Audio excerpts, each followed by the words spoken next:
Khan sir, बहुत ही अच्छा लगा आपको देख के। आई थिंक मोस्ट पीपल यहाँ पे शायद खान सर को जानते होंगे, जो नहीं जानते होंगे आज आप एक ऐसी हस्ती से कभी नहीं मिले होंगे, क्योंकि लोग आपको टीचर बोलते हैं, लेकिन आपसे बड़ा एंटरटेनर मैंने कोई नहीं देखा सर। नहीं सीरियसली, ये नहीं समझ में आता है कि एजुकेशन इतना इंटरेस्टिंग चीज है, लोग इसको कैसे बोरिंग बना सकते हैं। तो पढ़ाई को इतना इंटरेस्टिंग बना दे कि लोग इसके सिवा कहीं हटना ही नहीं चाहे। हाँ, and before we get into the interview, मतलब मैं आपको बोलूँ इनके वीडियोस बड़े इंटरेस्टिंग होते हैं, वो बात और होती है, but let me show you the master at work. ठीक है, कोई सबसे बोरिंग सब्जेक्ट ले लेते हैं, ठीक है, फिजिक्स,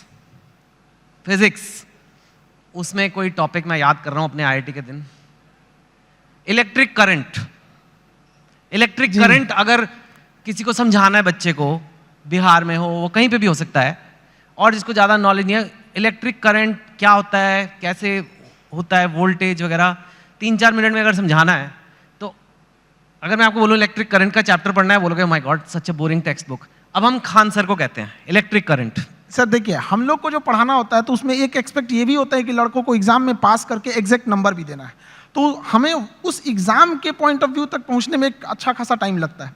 लेकिन समस्या क्या आ जाती है कि हमारे सामने बच्चा जो पढ़ के आ रहा है, जो गांव से आ रहा है, तो कई ऐसे गवर्नमेंट स्कूल या फिर ऐसे जगहों से वो पढ़ के आ रहा है कि जिसका स्टैंडर्ड एकदम मतलब हम एवरेज से भी नीचे समझ जाते हैं। तो सबसे पहले तो चैलेंज हो जाता है उसको ऊपर लेके आना वहां तक। तो एक इलेक्ट्रिक करंट जैसे आप बोले वहां पे, तो लड़के जब शुरू में आते हैं तो उनको ये नहीं समझ में आता कि एम्पियर क्या चीज़ है, वोल्टेज में अंतर क्या नहीं समझ पाते, तो उनको समझाना काफ़ी चैलेंजिंग हो जाता है। तो वही एक छोटा मोटा कि हम लोग ये समझते कि जब हम लोग पढ़ते थे तो हमारे दोस्त हमें अच्छे से समझा देते थे, और वो देहाती भाषा में समझाते थे, और टीचर लोग एक स्टैंडर्ड फॉलो करने लगते थे। तो हमें ऐसा लगता था कि मेरा दोस्त ही ज़्यादा जानकार है लेकिन ऐसा नहीं कि टीचर के पास नॉलेज रहता था, बट बताते नहीं थे। तो हम लोग के पास जब लड़के आते हैं इलेक्ट्रिक करंट के लिए, तो उसको क्या समझाएगा आदमी कि एक इलेक्ट्रॉन एक छोटा सा पार्टिकल होता है, वो कितनी ज़्यादा आ रहा है, कितना ज़्यादा आ रहा है, वो संख्या में दिख रहा है, कितनी भीड़ आ रही है, वो भीड़ उसके लिए एम्पियर हो गई, कितनी भीड़ आ रही है, और किस प्रेशर से भीड़ आ रही है वो उसके लिए वोल्टेज हो गया। अगर 220 वोल्ट है तो उसका प्रेशर अलग, 440 है तो उसका प्रेशर अलग। तो जहां भी हम लोग भीड़ से निकलते हैं तो क्या चीज़ होती है, दो ही चीज़ें होती हैं, भीड़ कितनी है और किस स्पीड से निकल रही है। तो जितनी ज़्यादा में भीड़ है वो उसका एम्पियर हो गया, जिस प्रेशर से निकल रही है वो उसके लिए वोल्टेज हो गया, जितना ज़्यादा होगा वो। तो इससे क्या होता है ना कि लड़के को पहले समझ में आता है कि नहीं वो रिलेट कहाँ करना है, फिर धीरे धीरे तो वो चीज़ें उसको एग्जाम तक तो पहुँच ही जाएगा, लेकिन उसको अपने पास हौसला ना खो दे शुरुआत में ही, इसलिए उसके एक फ्रेंड की तरह पढ़ाना जरूरी होता है। आज तक ऐसा टीचर नहीं देखा सर, बट जो आप कर रहे हैं, I can't even tell you आप कितनी बड़ी सेवा कर रहे हैं हमारे देश में। जैसे आपने कहा कि एक मजदूर को भी क्वांटम फिजिक्स समझ आ जानी चाहिए, इतना बड़ा सपना लेना ही कि ये पॉसिबल भी है। क्योंकि मैंने तो जहाँ तक देखा एक एलीट क्लास होती है इंडिया में, उसी को इंग्लिश मिलती है, और वो इंग्लिश जिसको मिलती है उसी को एक सर्टन टाइप ऑफ एजुकेशन मिलती है, और फिर वही और आगे बढ़ता जाता है, वही नौकरियाँ ले जाता है, वही टॉप पोजीशंस ले जाता है। आपने उसको तोड़ने की कोशिश किया। हमारे लाइफ का सबसे अच्छा डिसीजन था कि हमने इंग्लिश मीडियम छोड़ के हिंदी मीडियम में आ गए। आपने इंग्लिश मेरी जिंदगी का सबसे अच्छा डिसीजन था। अगर हम नहीं छोड़े रहते तो कहीं कुछ भी नहीं गए रहते।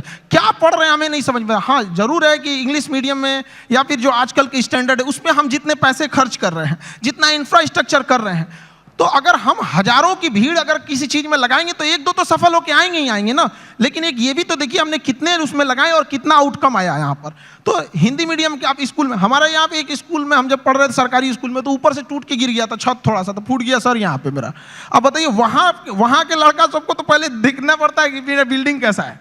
तो ये सब भी तो मायने रखता है वहाँ पे। तो ऐसा नहीं है कि उनको जितना हम लोग अगर मोटिवेट करें, या अच्छा एक चीज़ और भी है, लोग सफल होने के बाद ना इंग्लिश को ज़्यादा प्रीफर करने लगते हैं। तो ऐसा लगने लगता है कि इंग्लिश ही है बहुत बड़ी भाषा ही है। ऐसा नहीं है, भाषा बाधा नहीं होनी चाहिए, खास करके एजुकेशन में। जी हाँ बिल्कुल। आपका बचपन कैसा था? मैंने सुना है बहुत मतलब पैसे की कमी रही, ये वो, कितनी आपने गरीबी देखी है काफ़ी। तो मैं जानना चाहता हूँ क्योंकि लोगों को पता लगे कि आपके बैकग्राउंड के लोग भी कितना ऊपर गए हैं, तो इसके लिए ये बताना ज़रूरी है कि आपका बचपन कैसा था। अब गरीबी की हम क्या बोलें, हमने गरीबी को उतने पास से देखा है कि लोग अपनी पत्नी को उतना पास से ना देखे होंगे। लेकिन फिर भी कुछ चीजें थी, दोस्तों ने काफी हेल्प किया, वो अपने पॉकेट खर्च में से कुछ पैसे देते थे ताकि आदमी पढ़ सके यहाँ पे। तो काफ़ी दोस्तों ने भी हेल्प किया यहाँ पर। और धीरे धीरे कुछ टीचर्स भी आए हैं, वो लोग ने भी पहले, कुछ टीचर थे जो मतलब बहुत कम फी में पढ़ाते थे, तो हमें भी ऐसा लगा था कि जैसे हमारे साथ के बहुत सारे लड़के उनको अच्छी कोचिंग्स मिल गई 10th और 11th के बाद, तो उन लोग काफ़ी अच्छे अच्छे जगह पढ़ने लगे। हम लोग उनको देखते थे तो ऐसा लगता था कि ये जगह हमारे लिए नहीं है, एक अलग सी फील आती थी कि ये मेरे लिए नहीं है यहाँ पर। तो फिर जब हम लोग टीचिंग में आए तो हमने सोचा था कि भाई कोई भी गरीब से गरीब लड़का के लिए वो बड़े से बड़ी शिक्षा ग्रहण करने के लिए सपना देख सकता है और उसका सपना पूरा होगा। Very nice. सुना है कि आपके पास एक बार घर जाने के लिए 90 रुपए की टिकट थी, आपके पास थे नहीं 90 रुपए, 40 रुपए थे, तो इसलिए आप जा ही नहीं पाए घर, कुछ ऐसा भी कुछ हुआ था। जहाँ 40-50 रुपए की बात थी, मैंने सुना है कि आपको अभी थोड़े दिन पहले ही किसी एजुकेशन कंपनी ने कहा कि आप हमारे साथ आ जाओ नौकरी, और इनको जॉब ऑफर मिला, यू कैन से, एक तरह से, एंड वो जॉब ऑफर था 107 करोड़ रुपए का।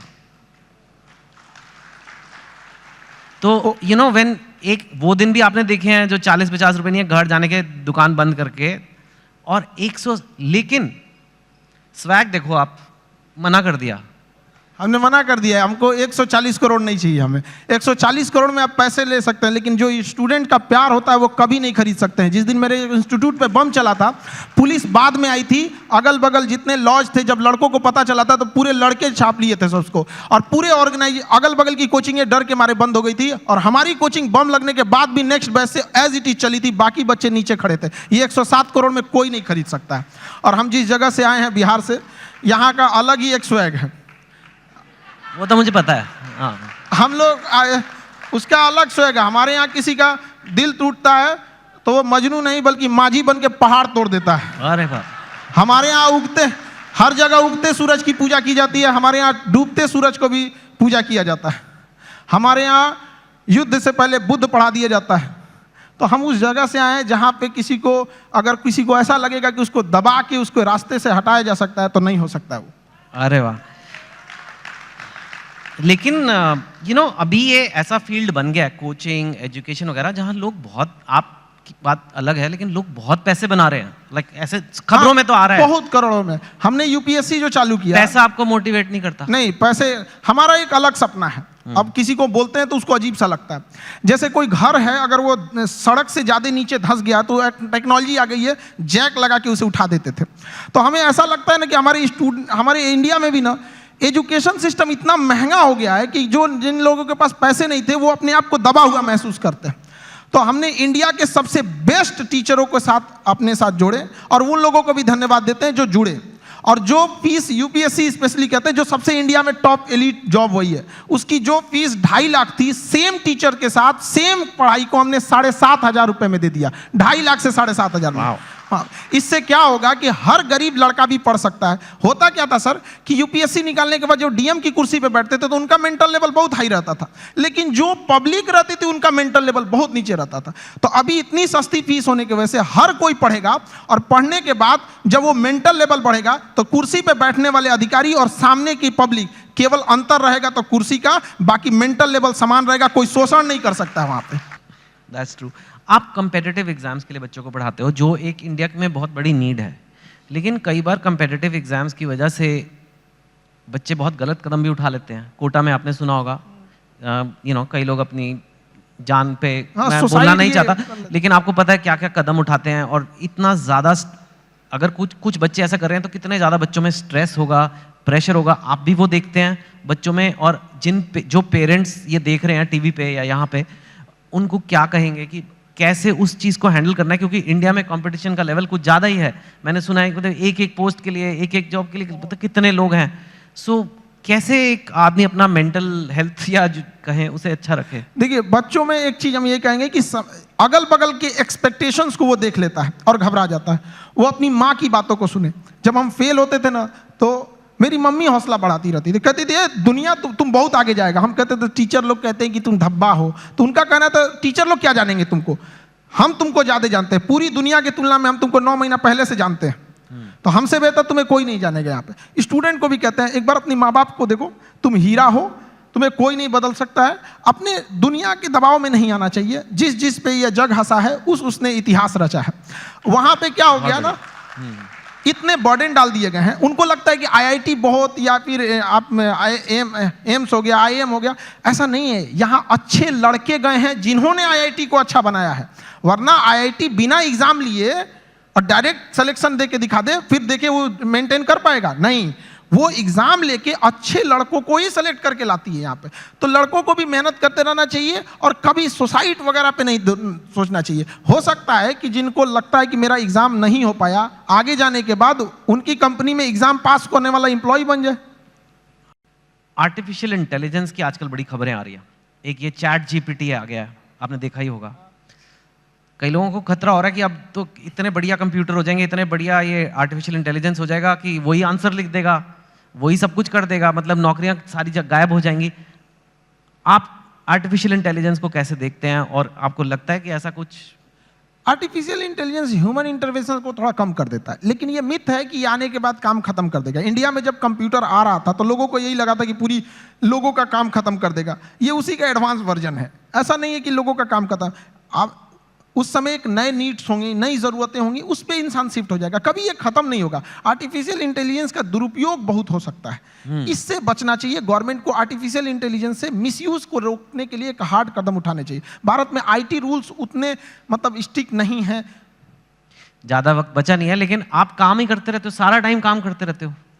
हमको तो बस पढ़ाना रहता है, पढ़ा के हटे, फिर उसके बाद खाली बैठते तो सोचते हैं कि और कौन से टॉपिक पर, इस टॉपिक को हमने इस बैच में ऐसे पढ़ाया, अगली बैच में इसको और अच्छे से कैसे समझा सकते हैं। आप इतने सारे बच्चों का सोचते रहते हो, कभी ये नहीं सोचते आपके अपने बच्चे होंगे? प्यार व्यार हुआ है आपको कभी? दिल, आप इतने एग्जाम्पल देते हो मजनू वाले अपने टॉक्स में, मैंने देखा है मजनू, 400 वोल्ट का झटका, पता नहीं कितना। हाँ, तो आपका कभी दिल, या आप सिंगल हैं, मैरिड हैं, मतलब क्या? क्योंकि ये आता है कई बार, लोग, अब आप इतनी हस्ती बन चुके हो कि लोग ये सब सवाल पूछते हैं सर। नहीं, देखिए ये सब चीज़ें हम सिंगल, ये सब लोग तो घर वाले डिसाइड करेंगे, उन लोग का गृह मंत्रालय का ये काम होता है, ये मम्मी पापा का काम है इस चीज़ों को। आजकल के लड़कों को बस ये कहेंगे, ये सब डिस्ट्रैक्शन से उन लोगों को बचना चाहिए यहाँ पर। और रही बात हमारा, तो हमको मेन काम रहता है लड़कों के बारे में ही सोचते रहे, स्टूडेंट को कैसे समझाया जा सकता है। अपने ही पानी में घुल जाना ही बर्फ का मुकद्दर होता है। तो हम लोग बच्चों के लिए और उनकी बेहतर कैसे किया जा सकता है, इसी पे ज़्यादा ध्यान रहता है। फिर भी थोड़ा तो मतलब अपने लिए भी वक्त निकालिए कुछ। You are one of India's most eligible bachelors now, आपको पता है ना ये बात? वक्त मिलेगा तो वक्त निकाल लेंगे। हाँ, तो ठीक है। नहीं, वो तो खैर मस्ती पूछ रहा। और जाते जाते बस यही कि काफ़ी हमारे पास वक्त नहीं उतना, कई बार कंट्रोवर्सीज हुई हैं आपके वीडियोस पे, आपके कंटेंट पे, आपके नाम पे, आपका नाम असली क्या है, कुछ ऐसे ये सब। And I don't want you to answer each of them. आप उनको कैसे देखते हो? हम कंट्रोवर्सी वाले लोग को देखते हैं, बिना मतलब की चीज़ों को इंटरफेयर करने। वो जिस लेवल पे हम लोग बताते हैं, उस लेवल पे जाने के बाद किसी को कंट्रोवर्सी करने की जरूरत ही नहीं पड़ेगी। हम लोग टीचर हैं, हम लोग बीच का रास्ता नहीं। जो सही है उसको सही बोलेंगे, गलत है उसको गलत बोलेंगे। अगर कोई गलत है तो उसको पूरा बता देंगे कि देखो ये चीज़ें गलत है, और सही है तो उसको पूरा बताएंगे कि ये सही है। अब इंसान वन साइडेड होता है, वो सोचता है कि हम भी उधर ही साइड में चले जाए, ऐसा नहीं हो सकता है। ठीक है खान सर, बढ़िया काम कर रहे हो, करते रहिए। धन्यवाद। Thank you so much. Thank you. क्या मजबूरी है मेरी, बताइए। मैं अभी आपको बताती हूँ कि मैंने ओए होए होए होए, नमकीन के चटकारे लेते हुए टकटकी मार के डिबेट शो को पॉज रिपीट कर करके देख रहे हैं जोगिंदर जी। इनकी तरह आप भी देखें अपनी फेवरेट डिबेट्स को रिपीट कर, और डाउनलोड कीजिए एबीपी लाइव ऐप अपने स्मार्ट टीवी पर।